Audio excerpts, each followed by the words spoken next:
Namo tassa bhagavato arahato samma sambuddhassa. Namo tassa bhagavato arahato samma sambuddhassa. Namo tassa bhagavato arahato samma sambuddhassa. Dear Dhamma friends, we were discussing Dvedha Vitakka Sutta, two kinds of thought, so that we can apply this method also to calm down mental proliferation. So mental proliferation we recognized as one kind of method which actually leads to various difficulties and ultimately even leads to the quarrels, disputes, arguments, wars, etc. So therefore we were analyzing various kinds of suttas from which we can get some insights in order to calm down mental proliferation. So under that actually we discuss how mental proliferation starts with respect to the Madhupindika Sutta, and there it is very beautifully mentioned by the Buddha that even if one is able to calm down mental proliferation rather than entangled in them, rather than promoting them, if one is able to calm down them, that itself is capable of decaying, eliminating different kinds of defilements.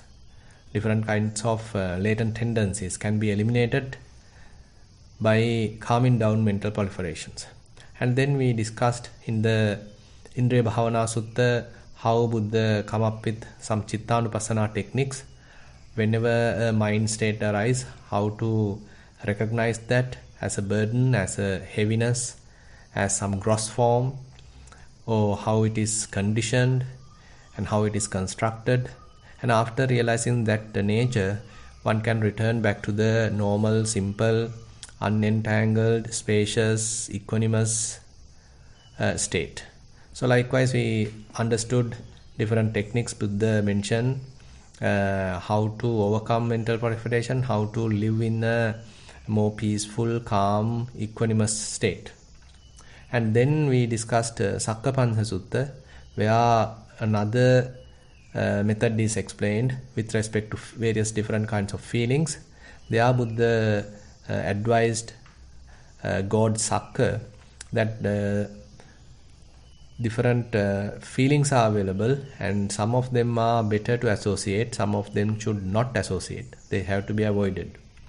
So the criterion given is that if any particular kind of feeling is leading to the development of wholesome states and the abandonment of the unwholesome states, then better you can associate that feeling. It could be a pleasurable feeling, it could be a painful feeling, and it could be even an equanimous feeling.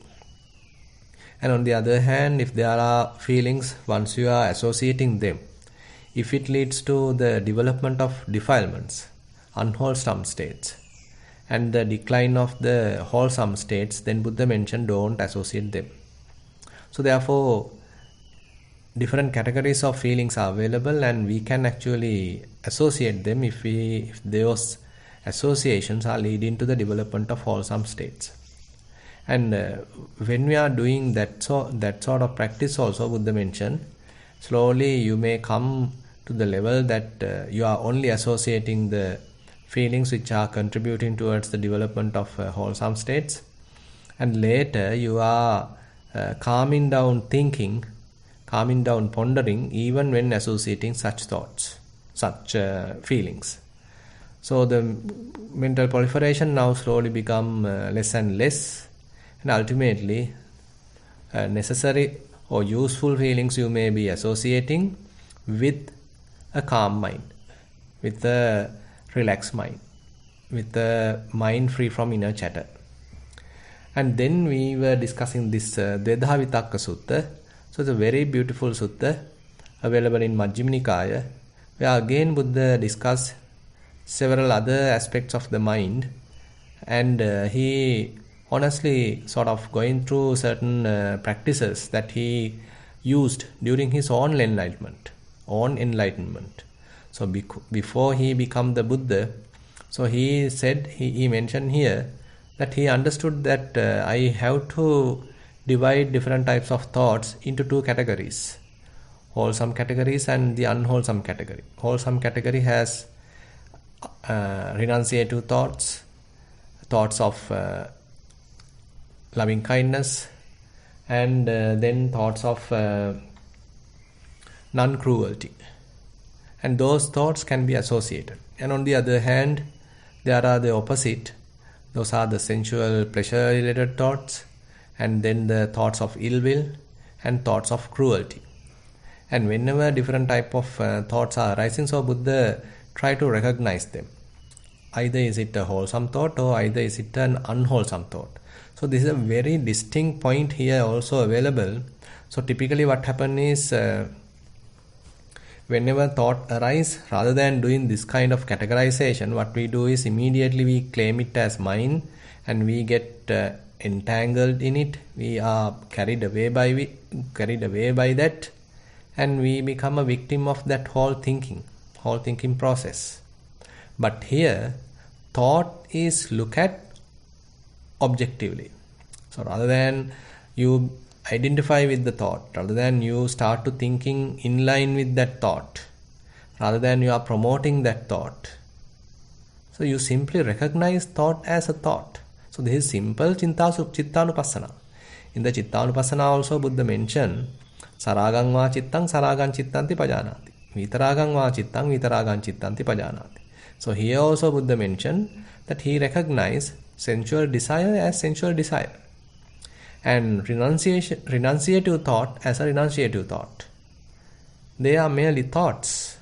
They are not me, not mine, not myself. So understanding that very clearly is one important aspect of the Satipatthana, where rather than you look at them subjectively and get carried away by them, now you have a very profound perspective where you are looking at them objectively. And further Buddha mentioned, he used convincing the mind that if you are thinking along the unwholesome thoughts, that leads to your own affliction. Similarly, if you are going on thinking unwholesome thoughts, it may lead to the affliction of others, harm of others, and harm of both yourself and the others. And again Buddha mentioned, it obstructs wisdom, panya nirodhiko.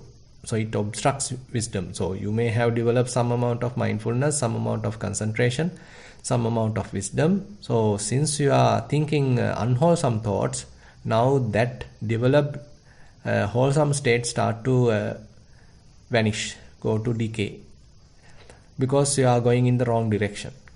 But on the other hand, if you are thinking the wholesome thoughts, there is no such harm. And further Buddha mentioned, if you are thinking unwholesome thoughts, then it causes difficulties, and again, most importantly, leads away from Nibbana. So we are trying to calm down the mind, to make the mind peaceful, to make the mind free from defilements. But now when we are thinking on the unwholesome thoughts, it is doing the opposite to the mind. It is going away from the Nibbana. So therefore Buddha mentioned that whenever a sensual desire arises, whenever say cruel thought arises, whenever ill will arise, so he has abandoned it, and he has removed it, and he tried to keep his mind away from them. Pajahameva vinodameva byantameva nang akasi. So whenever unwholesome thought happened, so he objectively look at it and not promoted it, not feed it, and simply keep it away, abandon it, remove it. And here Buddha give a very interesting finding, that if you are thinking on the sensual thoughts, it will avoid renunciative thoughts and your mind will be inclined towards sensual desires. So your mind get occupied more and more with the sensual thoughts.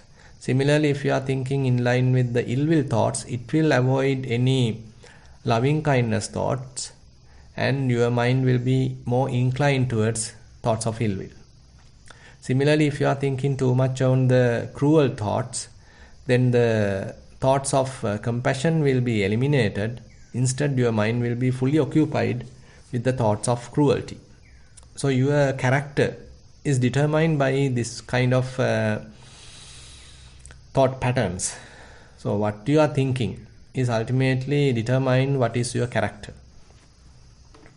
And then Buddha give another very interesting simile here. Now, whenever you are guarding your mind against different types of unwholesome thoughts, so you have to be very vigilant. You have to keep an eye. Always you have to be diligent about what is going on in the mind. Because if you promote them, if you feed them, you will be in trouble, and others also will be in trouble. Therefore, Buddha mentioned, like during the end of the rainy season, during the autumn, when crops are thick, that you haven't yet taken the crop inside, rather still they are in the field. So now if a cow herd is bringing his cows to a closer grassland, so you have to be very careful with the cows, because they can, rather than simply being in the grassland, so they probably can go to the paddy field. So they may destroy the paddy field as well. So then you will be in big trouble. The cow herd's task is to look after cows and avoid them going to the paddy fields so that they would destroy them. And if they destroy them, then the owners of the paddy fields will blame, harm, put you in trouble, and again the owner of the cows also will blame the cow herd. So likewise many problems will arise. So therefore, here Buddha mentioned that the cow herd is guarding his cows constantly, tapping and poking them on this side. And if there are ones who are going towards the paddy field, he uses the stick and curb them. So likewise, Buddha mentioned now the task is difficult because still the defilements are arising in the mind. Still the sensual desires, thoughts of ill will, and the thoughts of cruelty are arising in the mind. And slowly, when you are switching to the other side, and once you see that unwholesome thoughts are now calming down and they are abandoned, and more wholesome thoughts are now arising in the mind.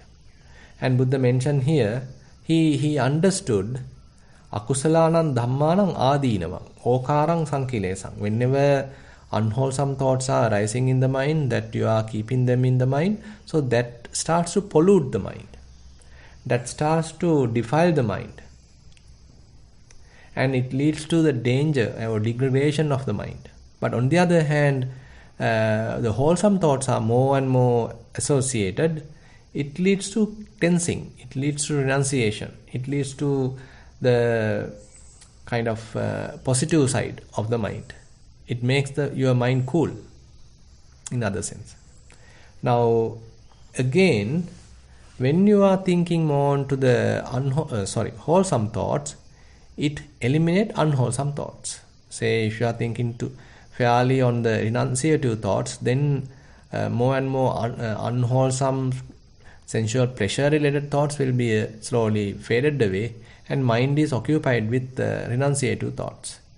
If you are thinking on the loving-kindness thoughts, then that will eliminate slowly thoughts of ill will, and your mind is occupied with loving kindness. If you are thinking on the thoughts of compassion, then it will eliminate the thoughts of cruelty, and you become a compassionate person. Now here again Buddha give a simile, a little different from the previous one.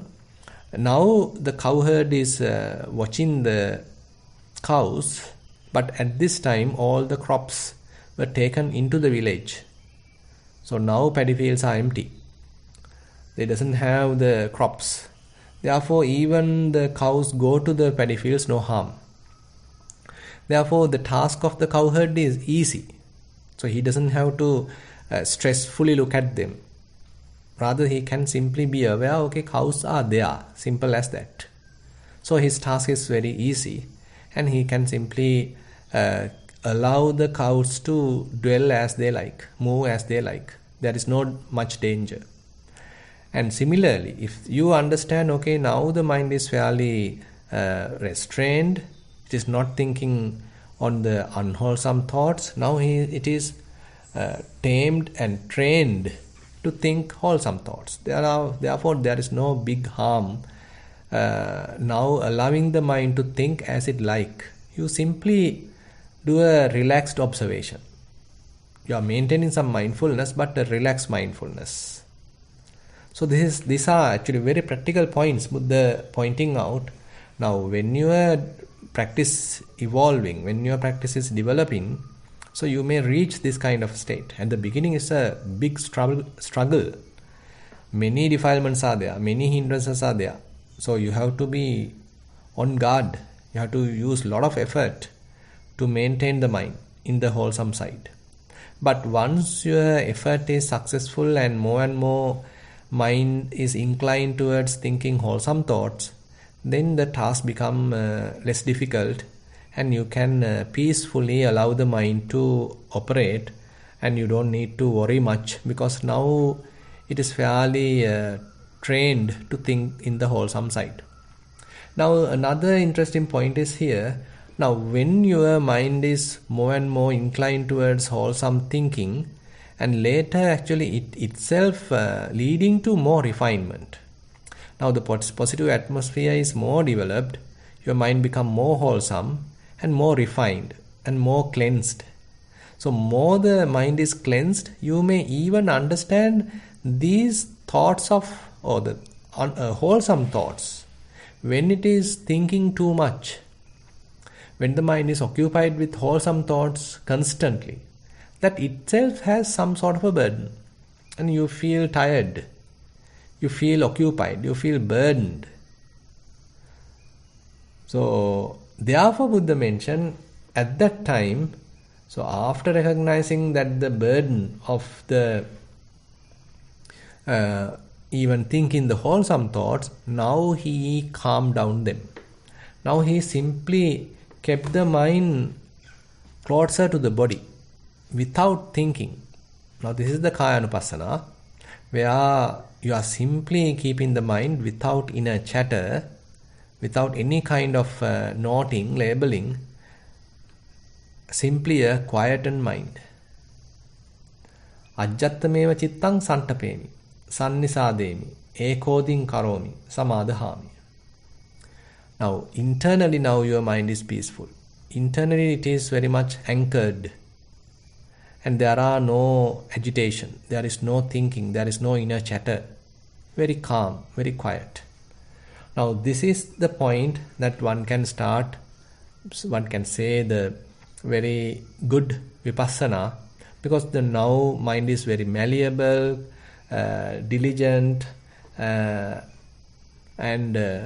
can use for anything. Now this doesn't mean that you always, you can only start vipassana at this point, but this calming down process can happen gradually even within a session. Say for example, when you are sitting, at the beginning the nature of the mind is with say defilements, with hindrances. But with your practice, it slowly within, suppose I am giving an example, suppose within 15 minutes you are able to replace the unwholesome thoughts with wholesome thoughts. So instead of supporting ill will, now you started loving kindness practice, and that has taken the power, and now the thoughts of loving kindness are occupied in the mind. Now later you have to even calm down that. You are slowly subsiding even the loving kindness thoughts, and you are slowly keeping the mind, say, on the breath. So breath is a neutral object. It doesn't require any kind of thinking, any kind of thought. At the beginning it is true that we are using maybe noting, labeling, in breath, out breath, in breath, out breath. So that sort of techniques are available. But later, when mind is fairly restrained, calm, say mindful, concentrated, then you have to stop that labeling, stop that noting, and keep the mind very quiet. So this is the point. This is the point. Now you are capable, or you have the capacity to turn towards vipassana, because your mind is fairly mindful, concentrated, unified, calm, free from inner chatter, and again very neutral. So whatever the observation that you are doing is quite unbiased, unattached, and you have that proper balance. So with that you can start the next practice, and there Buddha mentioned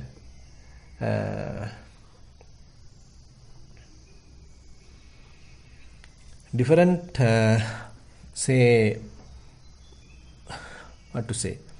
abhijna types are now available, possible if one likes.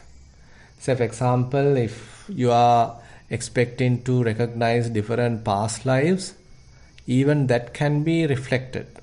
Even if you want to recognize how others are being born in hell realm and the god realms, even that may be Chutupapata Jnana also possible. And most importantly, if you want to recognize different defilements, different latent tendencies, influxes, that is also possible. Now, I am not going to touch on the Pubbe Nivasa Nusati and the Chutupapata. Those are more samatha-oriented parts. But I like to talk on to the Vipassana part, that is the recognizing different defilements and again different latent tendencies, influxes. So that is very, very important. Because once your mind start become stable, malleable, concentrated, free from inner chatter, mindful, so that mind, that state of mind can be used to recognize the true nature of things. Now we are using this concentrated mind to recognize different phenomena. Say you are keeping your attention on the body and you recognize, okay, there is a feeling, there is a painful feeling, there is a pleasurable feeling, there is an equanimous feeling. So you recognize feeling as feeling. Similarly, if there are any kind of sensations, you recognize them. Similarly, if there are, say, if you are looking at them in an angle with the elements, hardness, softness, roughness, smoothness, heaviness, lightness, cohesion, fluidity, air, and cool, warm. So those kind of different element characteristics, that's also possible. You are able to look at them objectively. You are able to look at them as different phenomena. And you can recognize distinct characteristics of them. More and more you observe like that, so you get an understanding. Okay, this is the way they are behaving. These are their individual characteristics. And these are how they come and go. This is how they arise and pass away. So more and more insights going to arise. And this actually happens through observation. So you can see from the previous practice, we are able to calm down thinking. We are able to calm down mental proliferation. You are able to calm down or remove the mind from conditioning. Now you are going through some investigation. So this investigation is very, very neutral. And you are not bringing any kind of book knowledge here. Rather, you are going to have your own experiential knowledge.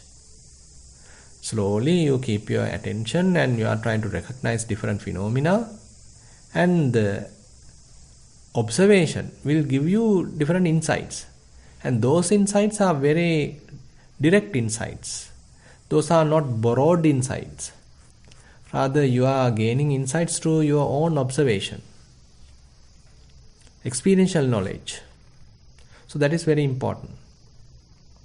And at that time, suppose you understand how impermanent they are, how unsatisfactory these different phenomena. Either it may be bodily phenomena, it may be the Vedana, feelings, or even different thoughts. And once you understand their impermanent nature, inconstant nature, unsatisfactory nature, non-governability, uncontrollability, slowly the mind starts to detach from them. Now you are not grasping them, now you are not rejecting them, and you are not ignorant about them, rather you start to more and more detached observer. So you can observe them, but with the detachment. You are not grasping them. So more and more you feel comfortable, you feel less burdened, your mind feel relaxed, because now less grasping. So why our mind become burdened? Why we start to suffer? So that is because of grasping. Either we grasp different forms, either we grasp different feelings, we grasp different perceptions, preconceived ideas, or we grasp even our own talents, different creative ideas, or different mental formations, maybe faith, loving kindness, say ill will, jealousy, we grasp them. So likewise, the grasping play a very significant role in the creation of suffering. And actually Buddha says, Panchupadana Khanda Dukkha. Whenever you grasp any sort of aggregate, it leads to suffering. So the mindfulness practice helps to create a space between the aggregate and the mind. Or we can say the aggregate and the watching mind, observing mind. So you have a detached observation now, and it has less grasping, and more you practice, more and more you feel relaxed, more and more you feel lighter, and more the sorrow, lamentation, those burdensome feelings going to become less and less. Now, as you are doing like this, so you start to recognize kind of a detached state of mind. How to keep the mind free from grasping, not grasping at all, without establishing mind at any place, at any phenomena, and to keep the mind free, unassociated, not clinging to anything in the world. So this is an outcome of the practice. So now if you are able to step into that level, it's a matter of maximizing it. So in other terms, what we are recognizing here is suffering and the cause of suffering and the freedom of suffering. And if you are able to recognize freedom of suffering, if you are able to recognize that equanimous, spacious, unattached, undefiled, pure, simple, calm, peaceful state of mind, now what is the path which is leading to such a state? So you may have understood the position, you may have understood the situation, but you can't maintain it. It is true that you are, because of your practice, time to time you come across this state of mind and you recognize that state and you are trying to appreciate it, because at the beginning you can't even appreciate it, because even that much our ego is there. But now with the practice it becomes less ego, and there is no self. So as a result, you need some amount of wisdom coming from the Buddha to appreciate that state. And with that wisdom, assume that you start to slowly recognize that state, give some value to that state, appreciate that state, and try to maintain your mind in that state. Say 10 minutes, 20 minutes, 40 minutes, 60 minutes, likewise. So now it becomes kind of an experiential knowledge, and slowly you understand, okay, this is a kind of a refuge. I don't need to occupy mind with the unwholesome thoughts, because it is harmful to me, harmful to the others, bringing me away from the Nibbana. And similarly, I did occupied my mind with the wholesome thoughts. Later I understood them also as burden. That's why I kept them away. Now the mind is peaceful. But later I developed further insights with the Vipassana practice. Now it has given more strength to the mind to keep the mind free from defilements, free from grasping.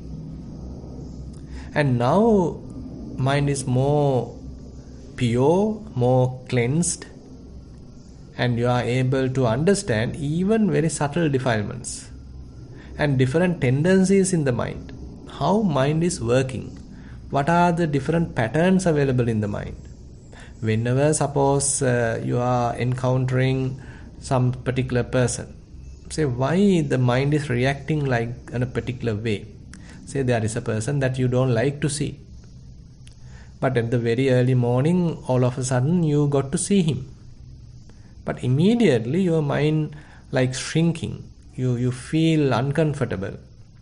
You feel little agitated. Why this person come in the early morning?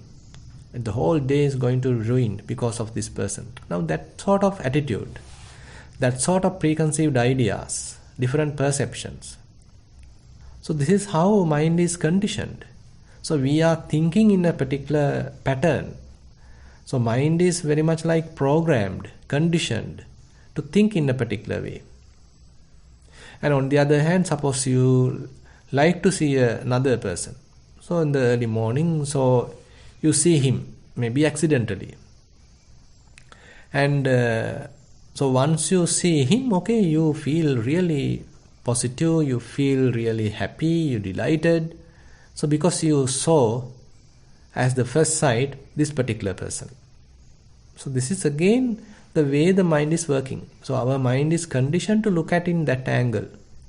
So you have a preconceived idea, okay, this person is a good person, this person is a likable person. So you really appreciate that presence of him. So your mind operates in that manner. Different tendencies. And when someone is talking, you have a different reaction. So you like to probably hear when he is talking. But on the other hand, when someone else is talking, you don't like to hear. You feel lethargic or you feel rejected. Your mind is not appreciating that talk. So these all are preconceived ideas. Different conditioning happened in the mind. It has happened through a long process, long time. But now if you are able to step back and carefully, honestly observe the mind, you can recognize these different conditioning available in the mind. Therefore, in the Asavakkaya Jnana, in this Sutta, the Dvedha Vitakka Sutta, Buddha very interestingly mentioned about the Four Noble Truths, that you are understanding suffering as suffering. And when you understand suffering, it is not I am suffering, it is suffering. So you are able to recognize suffering as suffering. Say when there is a painful feeling, pain arises in the body, so typically what we have is I am suffering. Why poor me? I am suffering. I am going to suffer. The others are not suffering, but I am suffering. So this is the wrong perspective we have. But now with the practice, so you are looking at them objectively. So there is suffering, there is painful feeling. So this understanding is very, very crucial, very, very important. So when suffering is there, you are not recognizing it as me, mine, myself. Rather, there is suffering. So when more and more you are able to look at it, so the suffering reduces. So you do some sort of a detachment, you do some sort of a disengagement. Now you are able to let go of that suffering. You let go of that grasping. And if there is a desire, you let go of that. And similarly, suppose there is a pleasurable feeling. Typically, I want it, I want to have it, I want to possess it, I want to keep it. So this is the way that we typically think. Now with the practice, now you are able to look at it. This is a pleasurable feeling. There is a pleasurable feeling. So that disengagement, detachment is happening. Now no grasping. So the desire has reduced. So you have let go of the desire. So more and more you are able to let go of the desire. So you are dwelling in detachment. You are dwelling in more into the dispassion. You are not passionately grasping anything. Rather you find your own, say, vantage point, own oasis, or own refuge, freedom in the mind, which is free from any grasping. And you got to practice this more and more. Now, simple finding is not enough. Now you more and more have to dwell in it. Dwell in it. In the morning you are trying to keep your mind there. While eating you try to keep your mind there. While having your dinner you are like to keep your mind there. Say while walking you are trying to keep your mind there. So likewise you have to train the mind. So this is in a way the difficult part. So people like to read and intellectually understand things, but they don't invest enough time to practice it. That's the problem. So you have to practically apply these teachings. How to dwell in this unattached, spacious, unconditioned state. And more you try to dwell there, then still you may understand, okay, why still mind is going into this particular direction? Why mind is thinking like this? Whenever I recognize that person, why again the mind become agitated? Or why I feel little, uneasy, little frustrated when I am encountering that particular person? Why is that? Or on the other hand, why mind go and incline towards that person, trying to attach to that person, try to lustfully engage with that person? Why is that? So you are trying to understand this conditioning available in the mind. It is preconditioned, it's pre-programmed. So this is how we have to sort of recognize our own inner tendencies, latent tendencies. So therefore Buddha mentioned in the Sutta, so you are recognizing asava, influxes, and the cause of influxes. So what are the causes more feeding these the asavas? So influxes are there, latent tendencies are there. What are the other causes, other factors more which are more strengthening those tendencies? And how I can eliminate those tendencies? Suppose now you encounter a particular person and you have sort of previously you had a bad feeling about him. So whenever if you come across him, you get a little agitated, unrestful, dislike in the mind, but you understood it has a conditioned nature. But next time, when such conditioning happen in the mind, you are not promoting it. You are not feeding it, and you understand it as a suffering. So you are creating a self, and you are applying various insights, and trying to keep the mind free from those defiled states. You are not promoting that latent tendency. So slowly you are unentangling the mind, trying to keep the mind in the freedom, not strengthening that latent tendency. So likewise Buddha mentioned how you may apply these techniques to the purification of the mind. And later at the end of the sutta, Buddha gave a very interesting simile. And there was, suppose bhikkhus, that in a wooded range, there was a great low-lying marsh near which a large herd of deer lived. Now it's a very interesting simile Buddha is giving. That's a large herd of deers living in a closer to a low-lying marsh. And there is one person who is expecting the harm, destruction of these deers. So what he did, he actually closed the safe path and he opened a false path. And these deers are going to the land in order to get their, say, food, and that's a safe path. But this cruel person, he closed that path. Instead, he opened a wrong path, which is a harmful path, and even to lure deers, he kept a decoy. And he set a dummy deer also there, so that the deers may think it is not harmful, so they start to go in the wrong path and ultimately get into destruction. And on the other hand, Buddha mentioned there's another person. Later he arises and he understood, okay, these deers are going in the wrong path and ultimately they are going to destruction. Let me close this wrong path. Let me open the safe path again. And he is destroying that decoy and the dummy. And now again the deers are going in the safe path. And again their growth is happening. And with that, Buddha mentioned that he is giving simile in order to convey a meaning. Here Buddha mentioned the great low-lying marsh is a term for sensual pleasures, to which actually everybody is going after. And the large herd of deer is a term for the worldly beings.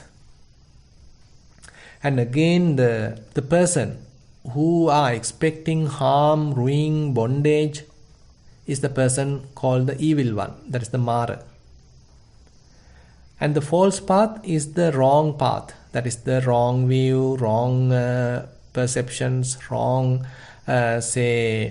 thoughts, wrong words, wrong livelihood, wrong concentration. So that is the wrong path. And on the other hand, that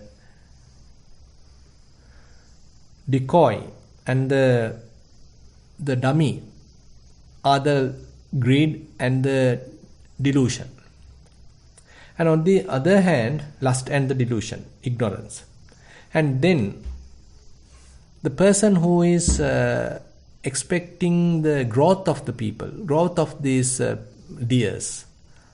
So that is the simile for the Buddha. And again, the safe path is the Noble Eightfold Path. So that is with the right view, that is with the right thinking, with right action, right livelihood, right concentration, right mindfulness, right etc. So that is the Noble Eightfold Path, correct path. And so the Buddha has destroyed the decoy and the dummy. Decoy is the lust, dummy is the ignorance. And now the deers are going in the correct path, right path. Worldly beings are practicing the right path. And now they are joyfully going to the correct direction. And Buddha has reopened the path, the correct path. So likewise, Buddha ultimately in this sutta very beautifully give a aesthetic aspect and beautifully mentioned that what is his task, how he has reopened the correct path, so that the beings may travel in the safe path. And therefore, at the end, Buddha mentioned what should be done for his disciples out of compassion by a teacher who seeks their welfare and has compassion for them. That I have done for you. Bhikkhus, there are these roots of trees, these empty huts. Meditate, bhikkhus, do not delay or else you will regret it later. This is our instruction to you. So typically whenever Buddha give a very strong, very useful advice to the monks, so he reminds, out of compassion now I have shown the path. So don't delay, don't waste your time, don't regret later. Now try to practice diligently. So with that, I like to conclude today's sutta teaching. Now I like to open the session for questions. Thank you. Sadhu, sadhu, sadhu. So if we have any new friends that's joining us for the first time, you may ask questions by raising your hand, or you may also send them via chat. So Bante, maybe we give folks a minute to think of their questions. Sure, yeah. So no question, good. I haven't done that one day. There's our first question. I'd like to invite Kanti to please ask your question.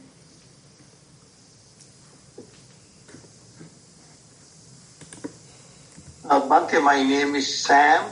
Yes. The question I have is, you mentioned that constantly dealing with wholesome thoughts can be tiring. Mm-hmm. Something I found it difficult to understand because I have not experienced it. Maybe I have not developed enough wholesome thoughts, I guess, I don't know. What are you supposed to do if you get tired of thinking of wholesome thoughts? Yeah, so that is the answer is actually Buddha given in this sutta. So he simply says he keep the mind quiet, and at the early stage he is using body as a refuge, as a anchor, and he is simply observing, keeping the mind quietly without having any thought. So this is difficult to understand, as you said at the beginning, because how to keep the mind free from thinking. So this is something that we can't at the beginning understand. Say for example, you are practicing Anapanasati. So you are trying to keep your attention on in-breath, out-breath, in-breath, out-breath. So likewise you practice. Now at the beginning you maybe even use a tool, naming, labeling. When you are experiencing in-breath, you name it as in. When you are experiencing out-breath, you are naming as out. So likewise you are practicing. Now slowly the other external thinking become less and less. Now you are less thinking about the world, less thinking about Afghanistan, less thinking about Australia, less thinking about Sri Lanka. So slowly you eliminate those gross thinking. But you are trying to occupy your mind only with in, out. Do you agree with me? So, yeah, yes. I think so. I think I understand. I think. So likewise. So you're saying it's like a silent mind. Yeah. Keep your mind at the present moment, basically. Yes. Yeah. So that is the technique we are using at the beginning to calm the mind, to eliminate those unnecessary thoughts, and to occupy the mind with the present moment. Occupy the mind with the attention to the present moment phenomena. Now that is the breath, and in order to further enhance it, further strengthen it, you are using the term in out, in out, in out. So likewise, so your mind has something to do, has something to anchor. That is the breath, and you are further strengthening it using in out. When you are experiencing in breath, you are naming it as in. That is the Vitakka. Yes. That is the Vitakka.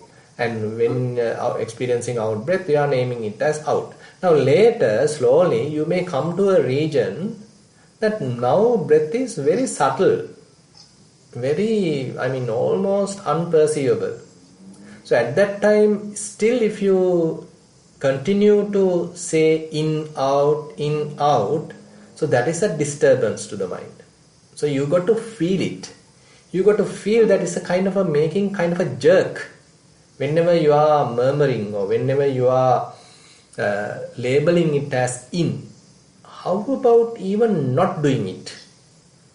Simply doing the silent observation without any naming, without any noting. So this is where you reach the silent mind. So there is a process happen, that is a bodily process, but you don't need to have any thought. Rather the mind is free from thinking, but you are experiencing, 100% experiencing a present moment experience. Yes, I understand. Yeah. Thank you. Thero Sarnai Bhante. Yeah, Thero Sarnai.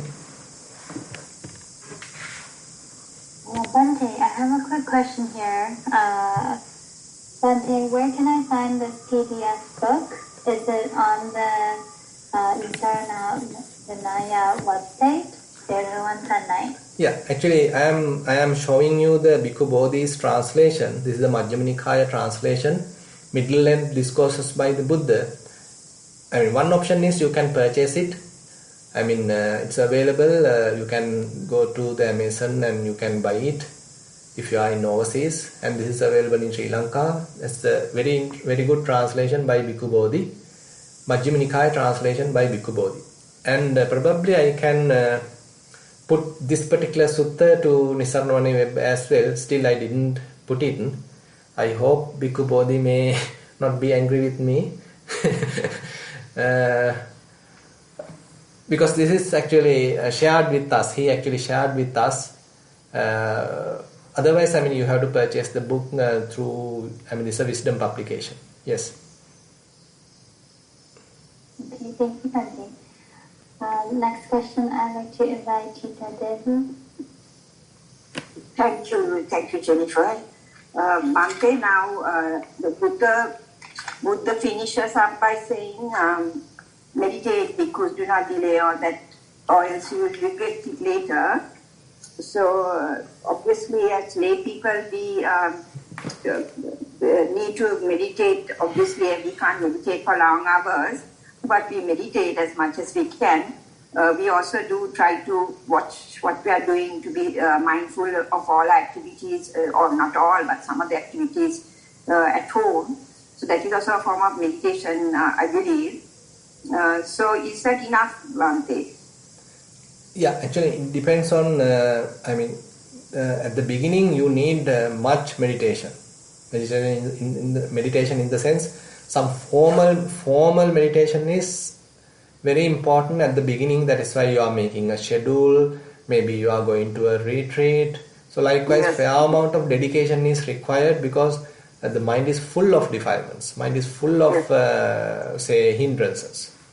But slowly, suppose you are going to, say, few retreats, and slowly you are able to calm down the mind. You are developing mindfulness, concentration, and now you are into the vipassana.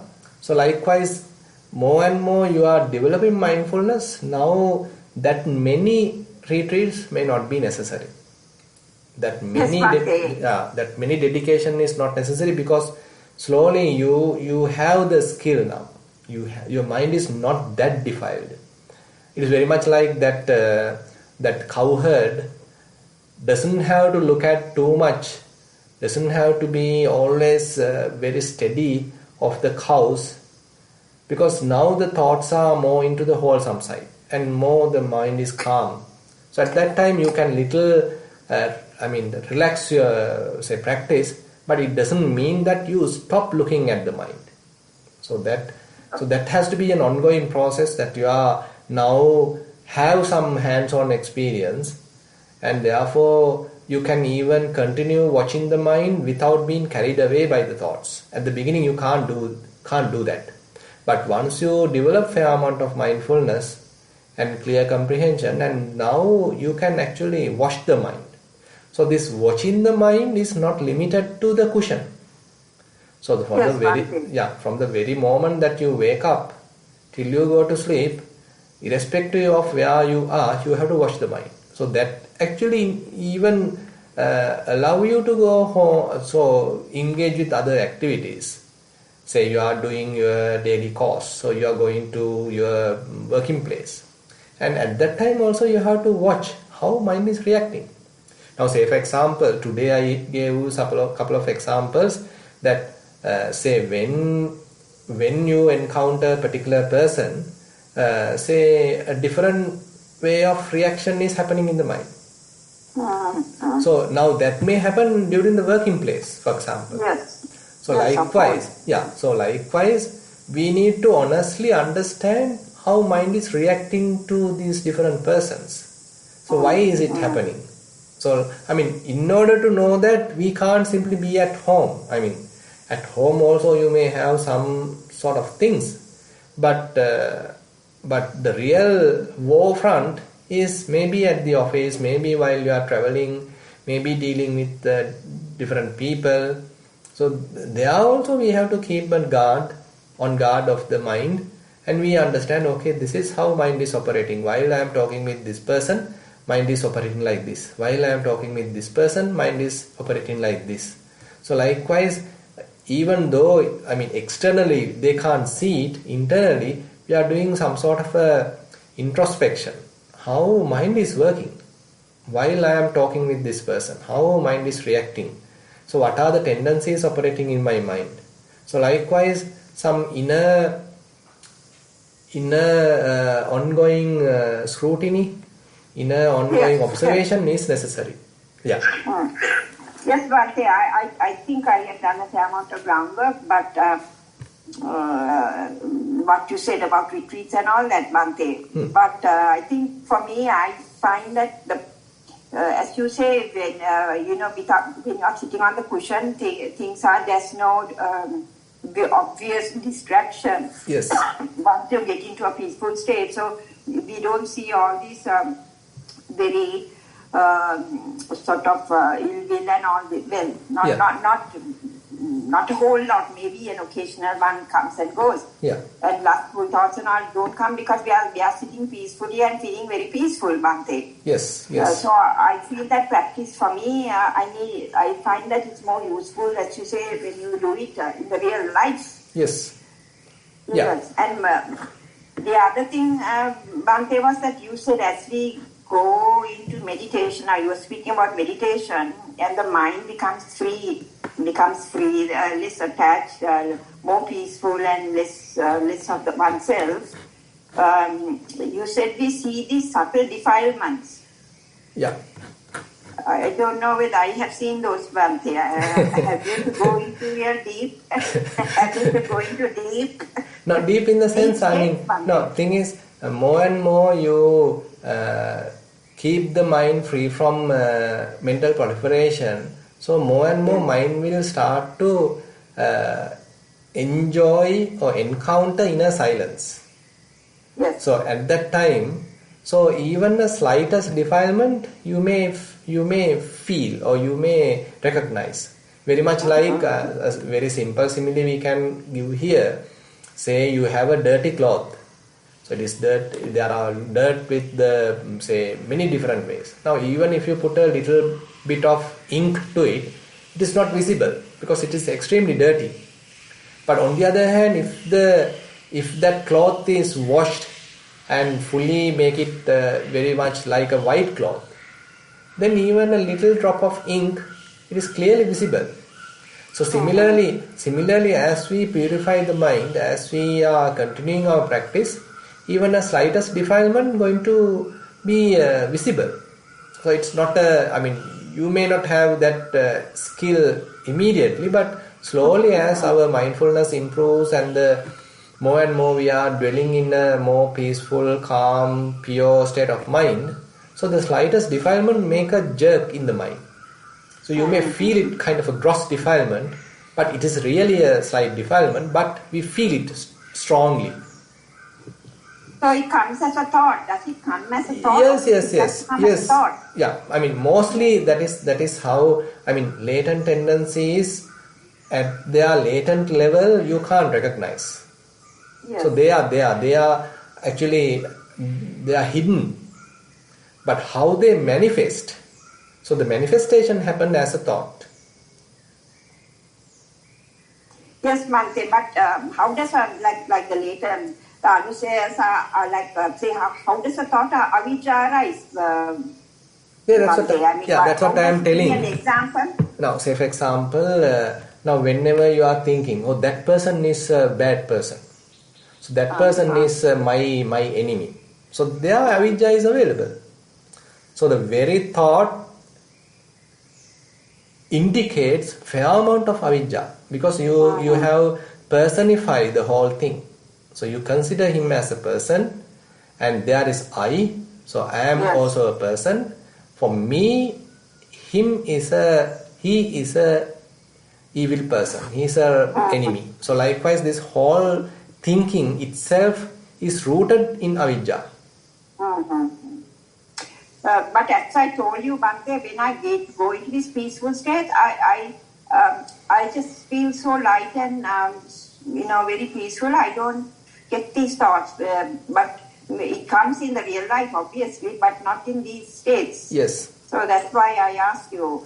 Because those are very gross thoughts, no, Bhante? Yes. They are very, as Buddha says, Olarika, so those don't come, shouldn't come when you are so peacefully. Yes. Yeah, that's why now during your practice time, you are quite ready, you are on guard, and therefore there is no way for those thoughts to come out. Yes. So assume that you are while traveling. Now you are driving on the highway. Now you are in a more relaxed mood and you are looking here and there. Now mind has the freedom to freely behave. So at that time when a person cut off, so then you get angry. Yes, of course. That's the point. So I mean, if now why that anger happens? Because you have the tendency to become angry. Yes, of course. So now you got to recognize, okay, this fellow again is now angry. While at home, while on the cushion, he was not angry. But now see, now again the fellow is angry. Now you honestly do that introspection. You honestly understand still anger is available in the mind. Of course, man. Yeah. So at that time,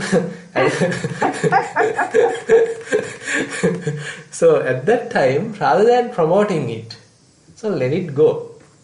Yeah. Got it, Bhante. Thank you. Yeah. Thank you. I'd like to invite Mahisha for the next question.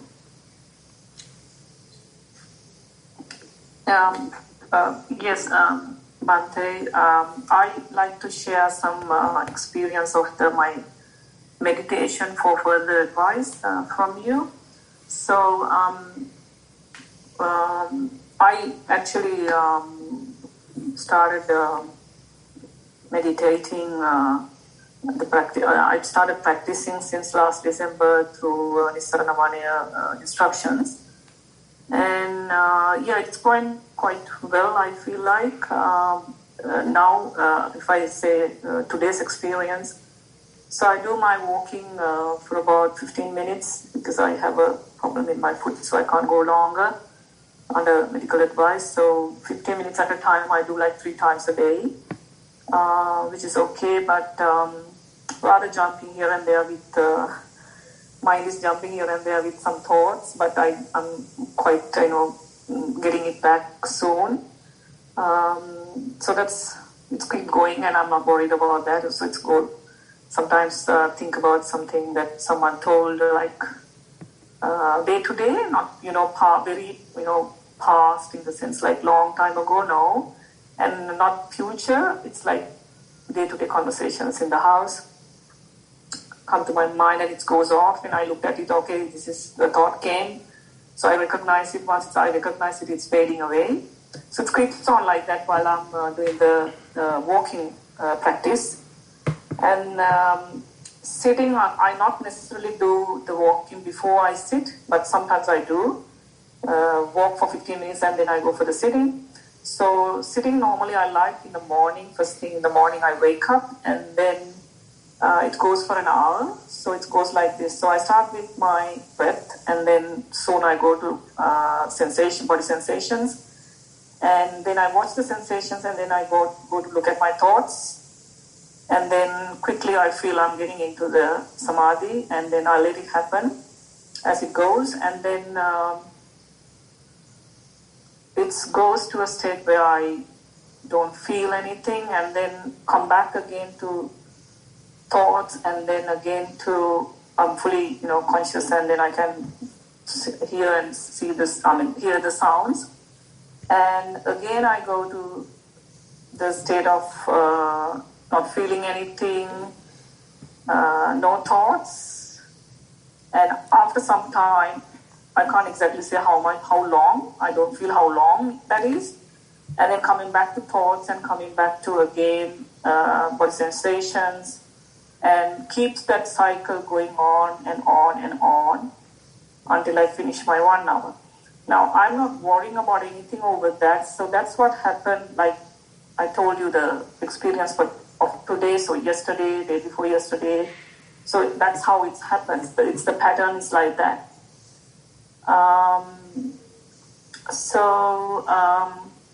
yeah, so I thought I would share it with you and see whether I'm on the right track.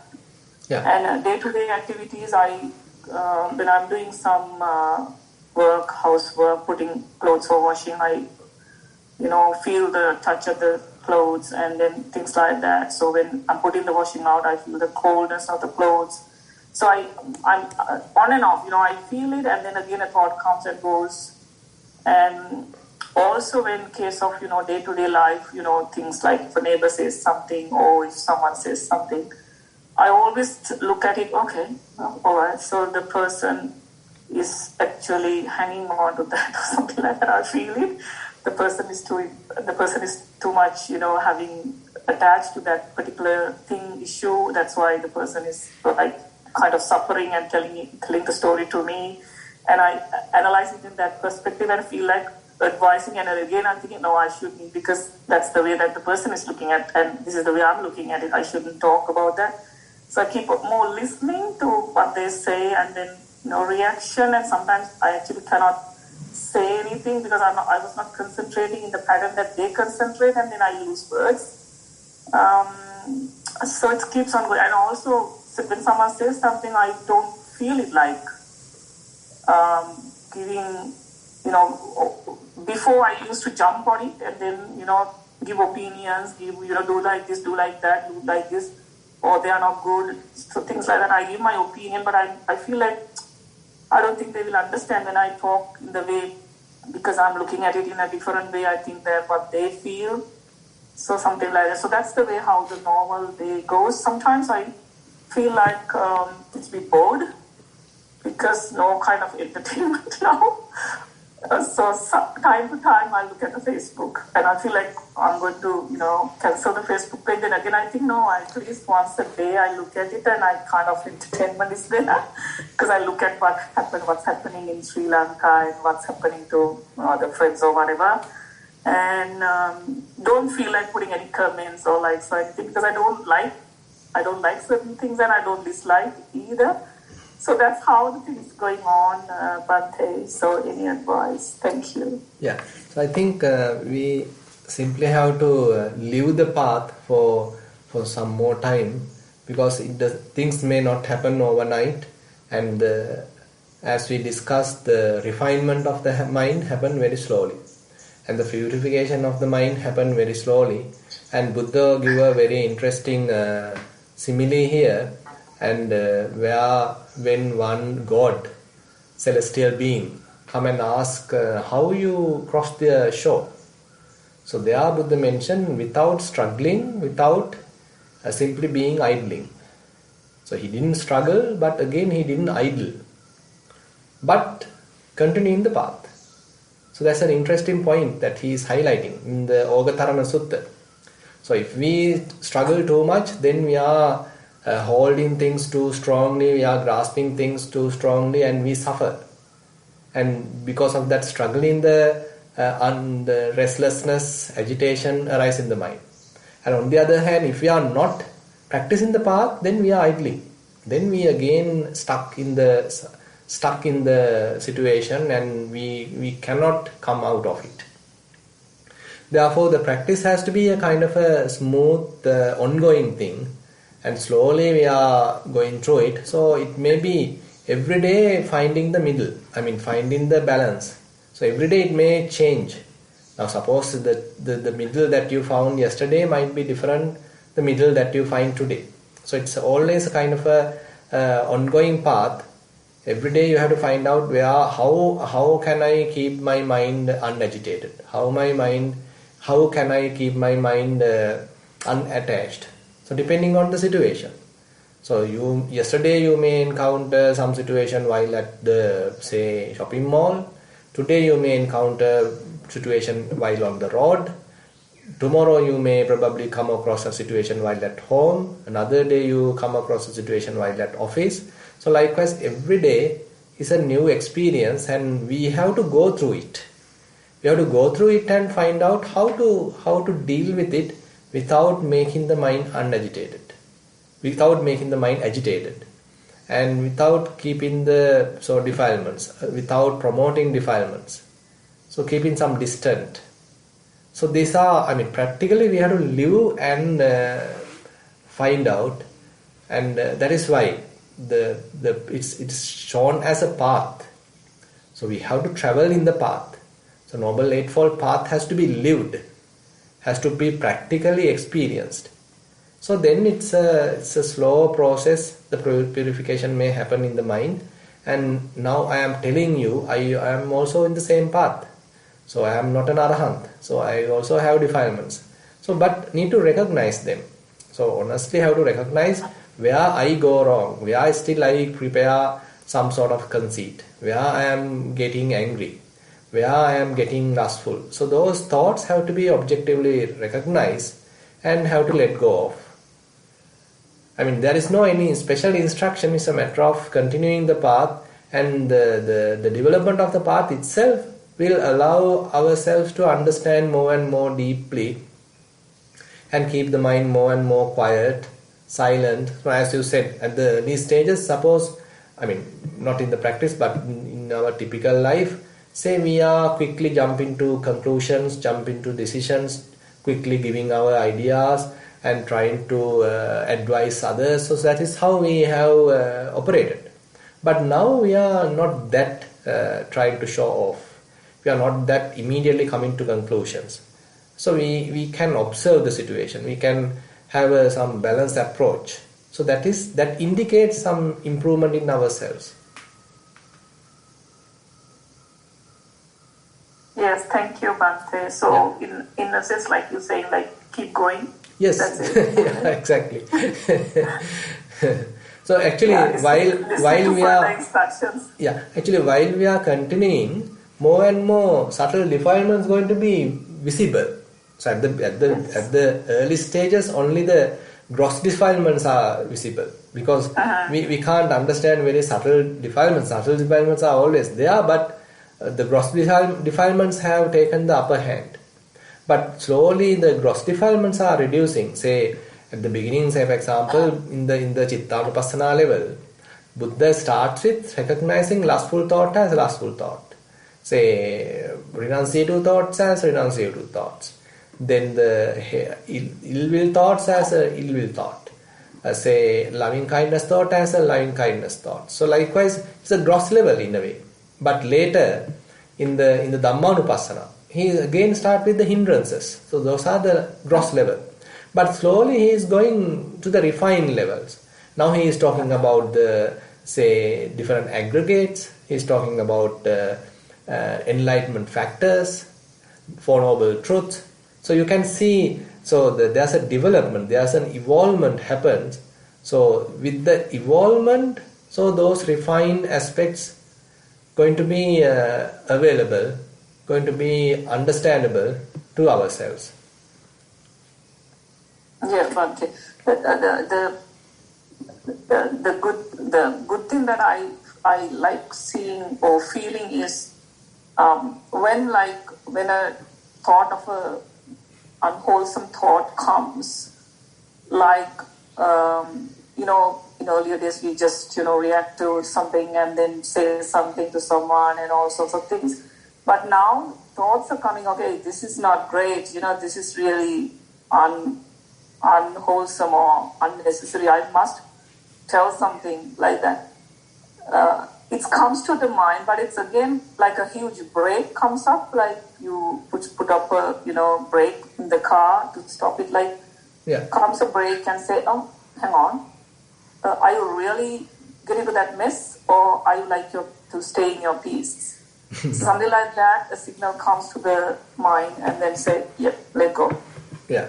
And then figure it out. Okay, no, I'm not going to put my hand because I'm disturbing my peace. Mm-hmm. It comes, and then once it comes, then I feel like, you used to say proud about something those days. So it's not like you're proud, I'm not telling anyone, but inside me, like I'm so happy that I took that step to not say that. I managed to look at that, and then it's dissolved by itself when I look at it. And then I feel so happy, not telling anyone, but I'm so happy. Is it okay to be happy like that? And then again I feel like, oh, why you try to be happy? You have to be neutral, that's what the Buddhist said. You have to pretend and be neutral about No, it. no. Thing is, neutral Then here. my mind says like that to me. No, this happiness is not derived through sensual pleasures. No. Now the happiness that we talk there is a happiness derived through sensual pleasures. Say while you are looking at certain type of a sight, certain type of a form, say you become happy. So that is a gross happiness. That is the happiness derived from sensual pleasures. So that is what Buddha doesn't appreciate. So that is the gross happiness. That is a conditioned happiness. And slow you can eliminate, and you can keep your mind quiet, because you can't maintain that happiness for a long time. But here it's a different. Here you are deriving sort of happiness which is not really coming through the sensual gratification. Rather mind is quiet, mind is peaceful. That peacefulness is making the mind happy. Yes. So that is an allowed happiness. So now, so Buddha mentioned Nibbanam Paramang Sukham. So it's also, Nibbana is a sort of happiness. So I am not telling that we all are experiencing the utter form of Nibbana, but at least temporarily we are experiencing some sort of happiness which is not type of a worldly type of happiness, which is not a samisa sukha. It's not a worldly, gross, sensual type of happiness, but rather it has come through letting go. So the happiness coming through letting go is something that Buddha appreciate, and it doesn't harm the mind, it doesn't disturb the mind, it doesn't agitate the mind. Say for example, you are going through some sensual happiness. You can't have sensual happiness without any agitation. Have you checked that? Yes, true. So the mind become agitated, mind feel like burning, but still some gross happiness is available. So that is the nature of sensual desires, sensual form of happiness. But here the opposite. Here the mind is calm, quiet, even there is no thought at all, but you are happy. So, it is very difficult to, convince even people, but you experience it. Now you are telling it even. Now there is happiness, but it is even questionable how this happiness is coming. You are not enjoying any sight, you are not enjoying any song or taste or touch or anything, but you are happy. So actually, in other terms, what we can say is that happiness is an inherent quality of the mind. Pabassaramidam bhikkave chittang tanchako agantukehi upakkilese upakkiritta. So Buddha mentioned, so the inherent nature of the mind is very vigilant, or how to say, Pabassara. Pabassara is more glorious in a way. So we lost that inner happiness because of various defilements. So once those outer sheath of those defilements are removed, what you have is a very pure happiness. So that is an inherent quality. You don't need to be afraid of it. And even Buddha mentioned, even before that Buddha mentioned, if you are able to derive any happiness through unworldly kind of niramisa piti, so you don't need to be worried about it. You don't need to be afraid of it, because those happiness, those pleasures are not promoting any defilements. Say for example, if you refer Chula Vedalla Sutta, Bhikkhuni Arahant Dhammadinna, she mentioned, now whenever you are enjoying sensual pleasures and you are going through some happiness derived through sensual pleasures, you are promoting raga anusaya. So that is the danger. So and again, whenever you become angry and because of these sensual activities, suppose you come across some angry thoughts, you are promoting patiga anusaya, the latent tendency of the ill will. But in contrary, on the opposite, she mentioned, suppose that you are enjoying certain bliss coming through the unworldly type of happiness. Say you are going through some jhanic experience. Say you are enjoying some, say, vipassana experience. So that is also blissful, that is also pleasurable. But she carefully mentioned there, you are not promoting any raga anusaya. You are not promoting any lustful tendency in the mind because it is not derived through the sensual pleasures. So you don't need to be afraid of that. Okay. Thank you, Bhante. Yeah. Thank you very much. Yeah. Okay, thank you, Bhante. I'd like to invite Dvedha to please ask the next question. Thero, hi, Swanasa, can you hear me? Yes, yes. So I know it's a question is regarding these latent tendencies. So I don't know, are they totally destroyed at the time you go from, say, the Laukika to the Lokottara level, the moment you shift from those stages? Or are they totally removed just by looking at them? That's the only question I have. Yeah, actually, the only method to destroy them is, first of all, we need to look at them. We need to recognize them. Typically what happens is we don't even can recognize them. We simply follow them. We simply abide by them. Yes, we sir. simply start to promote them. We start to feed them so they become stronger and stronger. But the practice helps us to look at them objectively. Now there is a desire, there is an anger, there is a jealousy, there is an ill will. So likewise, honestly, we are able to recognize different defilements once they come to the surface of the mind. Now we are not promoting them. Now we are not feeding them. Now we are not strengthening them. So as a result of that, a very slight amount, we are now diminishing that tendency, reducing that tendency. So slowly, now assume that the next time also they come up, but not to the same level. We are not, so, because we are not promoting it, we are not feeding it. So as a result of that, they may not arise to the same level, to the same intensity. Now it is coming to some less intensity, and in very early stages that you can recognize them. So this process has to be continued. So that is why Buddha mentioned, talking about many defilements, he is telling, for example, lobho bhikkave na kayena pahatabbo na vachaya, panyaya disva pahatabba. Doso bhikkave na kayena pahatabbo na vachaya, panyaya disva pahatabba. Moho bhikkave na kayena pahatabbo na vachaya, panyaya disva pahatabba. So what he mentioned there is the greed, hatred, delusion. You can't simply eliminate just by the body or the words. You have to look at it through wisdom. You have to penetrate through wisdom, and through that you can slowly decay it away. You can simply fade it away. So this watching it, properly recognizing it, observing them, and letting them go, not feeding them, allowing them to fade away. So this is the process, has to happen. So when this is happening slowly, so we can say, once it is coming to a certain level, we can define, okay, he is now has come to a one level of attainment, or now he is a Sotapanna.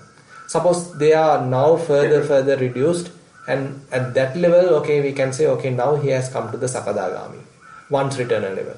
Now they are further reduced, and now one can say, okay, now he has come to the Anagami, non-returnal level. Completely eliminated. Okay, he is now fully enlightened. So that is how we have to understood it. Yes, sir. Thank you so much. Yeah, okay. Yeah, we can take the last question maybe. Yeah, okay, perfect. So I'd like to invite Indira to please ask the next question. Yep. Now you were saying that first we recognize the thought, that the thought is with defilements, and then you look at it. And actually, what I do is I realize it's like, say, when you are seated and your mind becomes very peaceful and all of a sudden a thought comes. and then it says like it's about a person that I don't like. And when I look at it, I realize I have nothing to do with that person, but I just don't like it. Then I go into myself and see why I don't like the person. So then I realize sorry, that it is my own Hinamanaya or Atimanaya or something like that. And is it by doing that, am I developing it, or because when I realize it, it's easier for me to correct myself or ease myself? Yes. You are correct. Actually, here we are comparing ourselves with another person. So that very comparison is mana, conceit. So if we are able to understand that conceit, the comparison is because of this the mana measurement. What we do with myself is with respect to another person, then it has to be let go of. So that is why Buddha mentioned mana anusaya. So eye making, mind making, and mana anusaya, the conceit. So why we are comparing? So at that very comparison, we have some sort of ignorance. So I recognize this is myself, I am a person, and he is another person. So we have to compare now these two persons. So this is how we are constructing that. Now we get defiled. So if we are able to apply wisdom to avoid that comparison, to avoid making a person, a person here and person there, so then actually there is no way to arise. So that sort of mana, that sort of different thoughts propagating because of this comparison. But what I am telling is very, difficult in a way, because we always tend to compare. So he is a bad person, he is a very good person, he is a very nice person. So we always compare. So this comparison is an ongoing, very subtle defilements, and this typically mentioned only in the fully enlightened stage, that we make fully overrule it, remove it. But we can recognize some gross nature of this comparison, and we can avoid it. We can become less and less conceited. So that Buddha really encouraged, and he mentioned that to live without conceit as much as possible, to live on the ground without going either high or to the low, just to be in the middle as much as possible, without comparisons.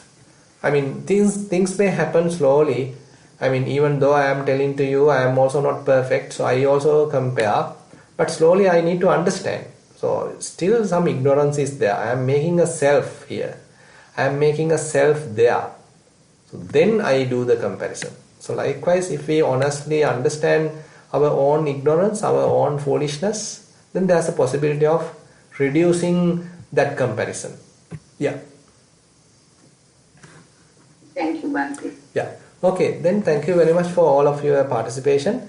So with that, we can conclude today's session, and we will share the merits by reciting traditional verses. Ettavataca amhehi sambatang punya sampadang sabbe deva anumodantu sabba sampatti siddhya. Ettavataca amhehi sambatang punya sampadang sabbe bhuta anumodantu sabba sampatti siddhya. Ettavataca amhehi sambatang punya sampadang sabbe satta anumodantu sabba sampatti siddhya. Akasattha ca bummattha deva naga mahiddika punyantang anumoditva cirang rakkhantu sasanang. Akasattha ca bummattha deva naga mahiddika punyantang anumoditva cirang rakkhantu desanang.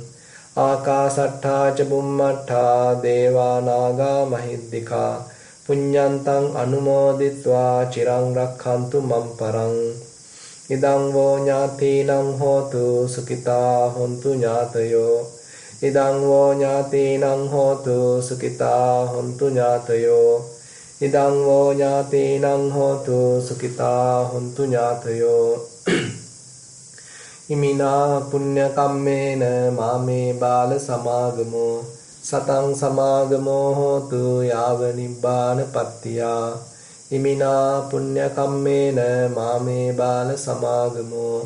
Satang samagamo hotu yava nibbana pattiya. Imina punya kammena mame bala samagamo. Satang samagamo hotu yava nibbana pattiya. Sadhu, sadhu, sadhu. Thank you, Bante. Teruwan Sanai. Ya, Teruwan Sanai. Thank you, Bante. Ya, ya. Teruwan Sanai, Bante. Ya, Teruwan Sanai.